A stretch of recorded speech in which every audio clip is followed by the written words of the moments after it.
У харчан традиционная трапеза. Еще дети пришли посмотреть. Да, вы расскажите, как ее зовут? Я попытаюсь. Харчана. Вот, я и думаю. В переводе с якутского снежинка.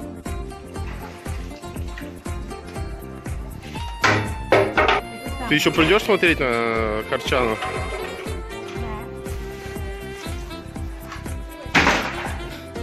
Активная? Веселая, да, активная. Ага. Здесь хорошо. Ага. Народ что-то не очень скапливается. Ну да, наверное, сетка смущает, да, вот это?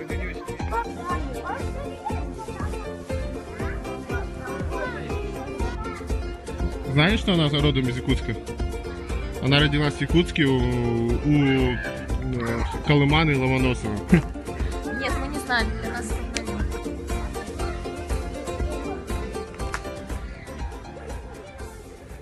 Бабушка, если бы сейчас был бурый медведь, коричневый, он бы сейчас спал. А это белый, а белый не спит.